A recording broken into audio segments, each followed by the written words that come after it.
इस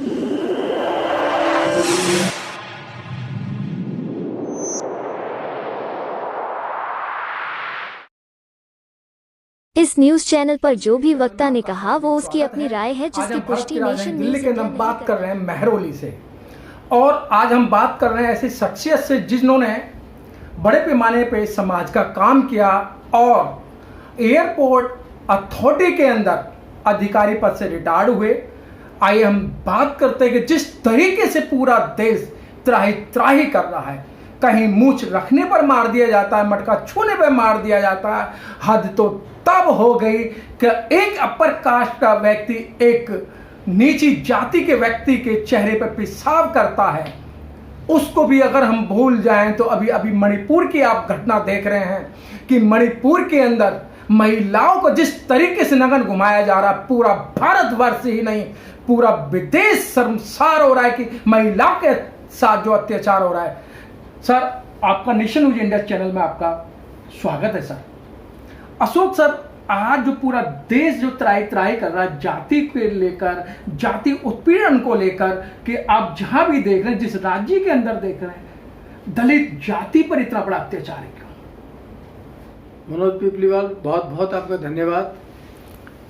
इस भीषण गर्मी में आपने समय निकालकर मुझसे मिलने के लिए आए, उसके लिए मैं आपका धन्यवाद करता हूं। आपने जो प्रश्न मेरे से पूछा, मुझे समझ में नहीं आता कि मैं इसका जवाब क्या दूं। एससी और एसटी कास्ट, इसके उन्मूलन के लिए कई समाजसेवी, देश प्रेमी, एजुकेशनिस्ट और कई लोग प्रयत्न करते आए हैं, लेकिन इस पूरी भयंकर समस्या के सामने जो प्रयत्न किए गए हैं वो नगण्य है। क्योंकि केवल एकमात्र एक ऐसा नेता थे हमारे बाबा साहब अम्बेडकर, जिन्होंने साइंटिफिक तरीके से एससी एसटी पर होने वाली एट्रॉसिटी को उन्मूलन के लिए शुरू से ही अपने अथक प्रयत्न करने चालू कर दिए और बड़े सिस्टमेटिक तरीके से किया। और सिस्टमेटिक तरीके से करने का कारण ये था कि उन्होंने किसी पॉलिटिकल पार्टी को साथ नहीं दिया, बल्कि अपना जो तजर्बा था उनसे सभी लोगों को समझाने का प्रयत्न किया। देखिए, आज भी सुन करके दिल करहा उठता है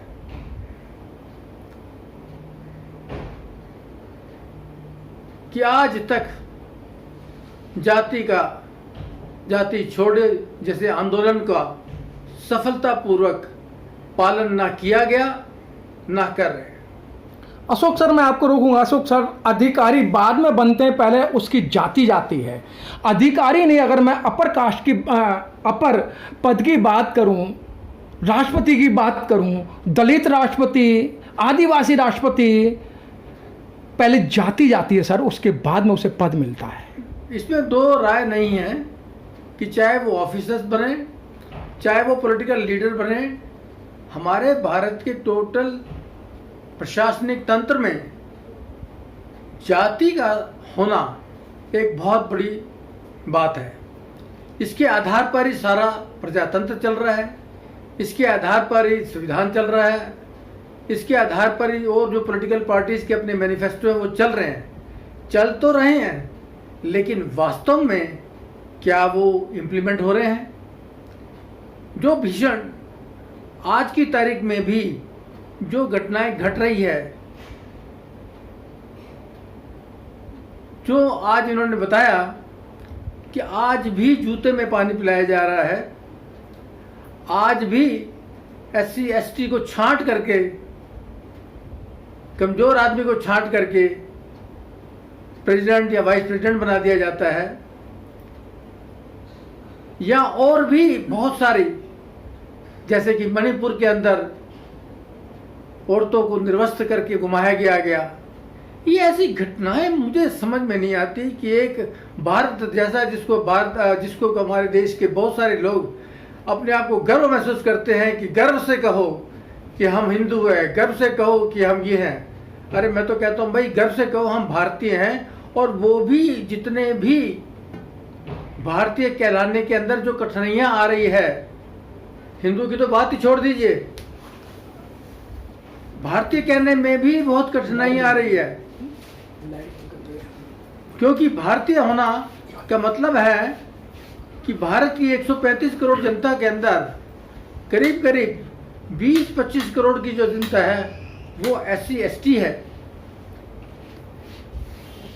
और आज भी वो SC ST होने के बावजूद 85 के करीब 100 के करीब हमारे पॉलिटिकल रिप्रेजेंटेटिव होने के बावजूद आज भी ये एट्रॉसिटीज बकायदा घट नहीं रही, बल्कि दिन प्रतिदिन प्रगति कर रही है। सर, वर्तमान सरकार कहती है कि हम इसे विश्व गुरु बनाएंगे। जिस देश के अंदर महिला को नंगा घुमाया जाता हो, जिस देश के अंदर मटके को हाथ लगाने पे मार दिया जाता हो और जिन लोगों को जूती से पानी पिलाया जाता हो, क्या सर वो देश विश्व गुरु बन सकता है? आप देखिए कि अगर देश जिस तरह से भी अभी आपने बतलाया है कि इस देश के अंदर आज भी ऐसी घिनौनी हरकतें की जा रही है जिसको सुनकर देखकर मन द्रवित हो जाता है। समझ नहीं आता कि मैं किस हिम्मत के साथ कहूं कि हिंदू होने पे गर्व है या भारतीय होने पे गर्व है।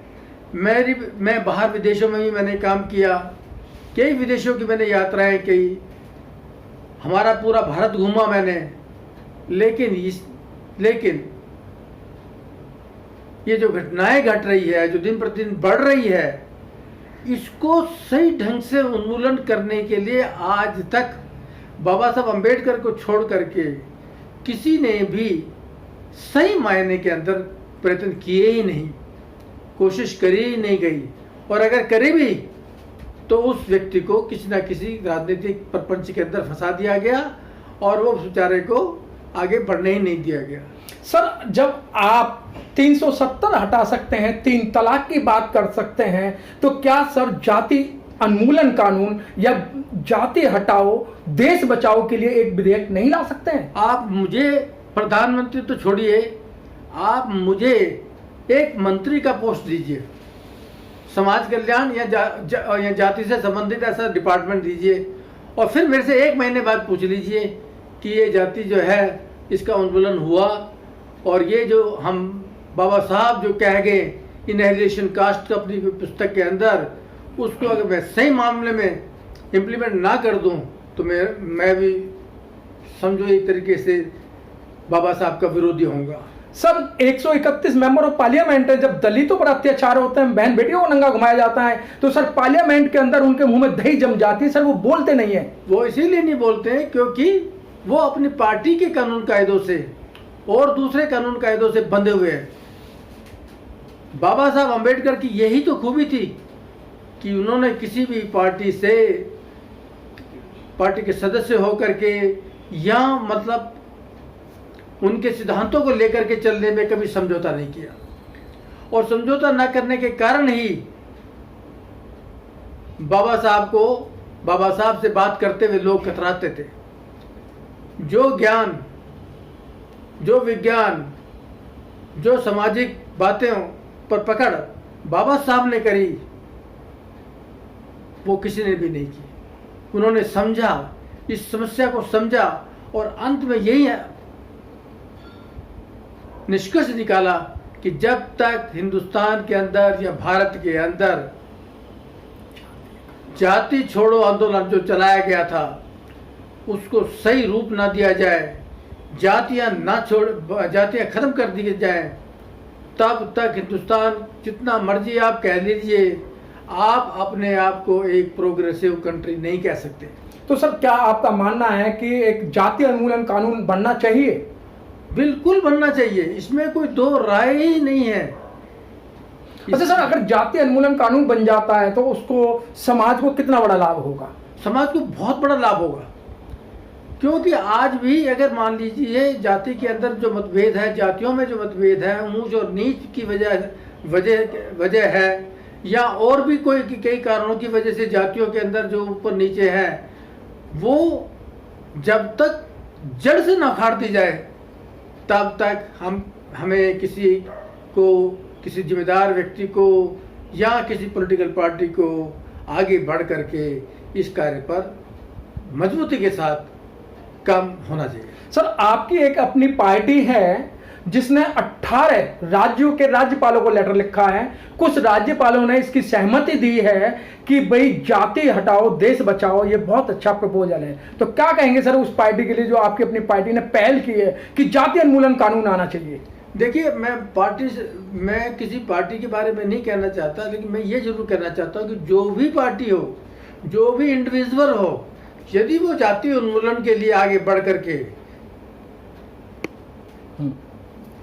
कुछ सही सार्थक तरीके से कुछ काम करना चाहता है, कुछ सार्थक तरीके से इस समस्या का उन्मूलन करना चाहता है, तो मैं समझता हूँ ऐसे पार्टी, ऐसे इंडिविजुअल्स, इन ऐसे लोगों को हमें हमेशा जो है, हाँ, हमेशा उनको तारीफ करनी चाहिए, उनकी प्रशंसा करनी चाहिए और उनका साथ देना चाहिए किसी भी रूप में।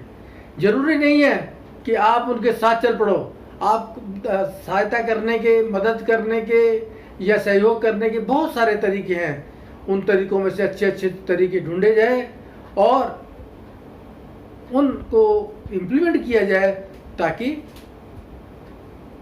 पार्टी को छोड़ करके, अपने पर्सनल, अपने व्यक्तिगत स्वार्थों को छोड़ करके, अपने सभी दूसरे प्रकार के स्वार्थों को छोड़ करके आपको केवल और केवल एक ही बात दिमाग में रखनी है कि यदि आप सच्चे मायने में अपने आप को भारतीय कहलाना चाहते हो, सच्चे मायने में आप अपने आप को भारतीय कहलाना चाहते हो, तो ये भारतीय तभी होगा जब इस देश से कोई भी अपने आप को SC और बाकी की जो दूसरी जितनी भी कास्ट है उनमें भी उनका भी जो है उनके उत्थान के लिए भी काम किया जाए। तो सर, आपका मानना है कि जाति उन्मूलन कानून बनना चाहिए, इसके लिए बिल आना चाहिए? बिल्कुल। बिल क्या, मैं तो कहता हूँ अगर बिल से भी बड़ी कोई चीज है तो वो आना चाहिए। आपका कितना सहयोग रहेगा? 100%, 100%। और मैं आज भी जो है मेरा मैं इस संबंध में जितना मेरे से हो पाता है मैं करता रहता हूँ। मेरा इतना सामाजिक बंधनों से मैं सब जगह मेरी इन्वॉल्वमेंट है, जितना मेरे से होता है मैं उतना अवश्य ही करता हूँ और आशा करता हूँ कि मेरे साथी, मेरे कोलीग, मेरे और जो दूसरे साथी हैं वो भी करें।